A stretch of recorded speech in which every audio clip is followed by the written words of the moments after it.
Hey guys, it's Paul from Ashen. It is new comic book day for the week of July 26th, and everybody's back! Everybody, it's not just me, it's Tim, it's Justina, it's everybody, yay! Say hi. Hi! See, he's back, for real. We're gonna get started right now. Hey guys, Tim from Capes and Scowls. I'm still alive, everybody! Woohoo! Let's talk about the previews, alright? Marvel previews are here. You can go to the comic book store, 30 North Main Street, Glassboro, New Jersey, and you can pick this up. You can order Thor 700. How did they get to 700? Who cares? You can order it. And then we have the regular previews, which they're talking about yet another Batman book. Another one. Or you can just go to the Oni section. You can order 2 different books by Kyle Starks, because he's my boy. Anyways, that's the previews. Look through them, order stuff. Don't miss your favorite book. Just order it ahead of time. Thank you. Alright, and it's time to go over what trades we got in this week. We've got Aquaman, Kingdom Lost. I know nothing about it, but if Black Manta's on the cover, it's gotta be good. We have By Chance or Providence. This is by Becky Cloonan. She's awesome. I haven't read this, but she's awesome. So buy it. We've got Extraordinary X-Men. You know how I feel about the X-Men. Black Road. This was kind of cool. I didn't keep following up on it. We got X-Men. We've got Flash. This is probably good. This one focuses more on the rogues. We've got Uncanny Avengers. It's whatever. Frostbite. The first issue was good, and I didn't keep reading it. Mighty Thor. It's Jason Aaron, so it has to be good. We've got Nova. I guess this is all those issues. I don't know. He's probably got 12 new number ones, but this was okay. We have The Legend of Korra for people who won't let Avatar go. That's gonna get me hate mail. It's so good. I never watched that. I don't care one way or the other. I feel sorry they ruined your movie. Leave me alone. Serenity, new Serenity. People love Serenity, and then finally we got Solid State, which is super odd shaped, but it looked kind of cool. I know also nothing about this, but this one's cool. Buy this one. I know nothing about it. Just buy it. It's cool. It's got Matt Fraction involved. He's usually good, right? Right? Yeah, usually. Yeah. All right, guys, up first, Wayward 22. Buy it. No, seriously, it's good. Buy it. Okay, seriously. First up, Secret Empire, issue number 7. I made a pact to myself last week that I'm just giving up on all of the tie-ins because I can't do it. I just can't do it, Marvel. You broke me. But I still am keeping up with Secret Empire because I do believe it is an amazing series. It's still extremely done well. It's a culmination of a lot of different things that we kind of assumed were just one-offs. These one-off crossovers and these big events that were happening over the last couple of years, they all have a purpose, they all have a reason, and they all were leading to Secret Empire.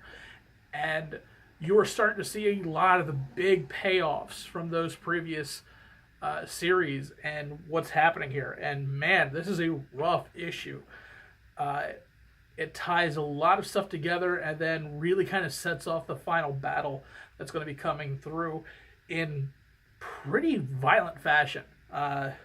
Some of your favorites are not going to make it out of this book, and it's going to be interesting to see how this goes, not only through the rest of the series, but the rest of Marvel's universe, as some of your favorites are definitely not going to be coming out of this at the end. So do yourself a favor. If you haven't been watching or reading Secret Empires, pick up the issues. This series is amazing. And you should be picking it up. Alright guys, I'm going to do my reviews here, and I may have done issue 1 of both of these books together the first time that they came out at the same week. We don't know, but we got Crosswind, number 2, and this is by Gail Simone, who is awesome. And like I had said with the first issue, I wasn't on board. It's kind of like Freaky Friday, where a hitman swaps bodies with a generic housewife kind of character. And I was like, whatever. Then I read it, and it was amazing.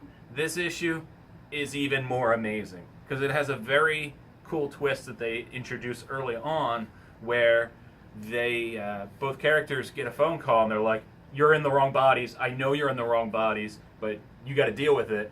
So the hitman has to prepare dinner for her husband's boss who's coming over for dinner, and the housewife has to clean up a dead body, and there's a lot of insanity happening. It's such a weird twist. I love the fact that somebody has made this happen to these two polar opposite characters. It's a lot of fun. Read it. I will definitely be picking this up. It's fun. Hey guys, what's up? It's Justina Keys from Team Ashen, and the first comic that I read this week is Go Go Power Rangers, issue number 1. And there was a distinct lack of go-go dancing. Tim and I were pretty upset about it. Boo! Distinct lack. But it's cute. It's the first issue, so they kind of reintroduce the Power Rangers. It's pretty much the Mighty Morphin Power Rangers, except Jason's not a football player. A little weird. I don't know how I feel about it.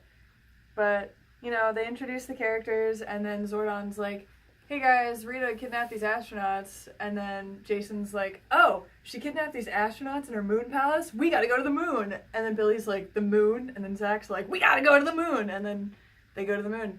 And then they get captured by Rita. I'm not kidding, they go to the moon. Yeah, the moon. Alpha's like, oh, you want to go to the moon? Got it. And just like beams them up, and they're on the moon. Bunch of teenagers, unsupervised, on the moon. It's fun. It's a good time.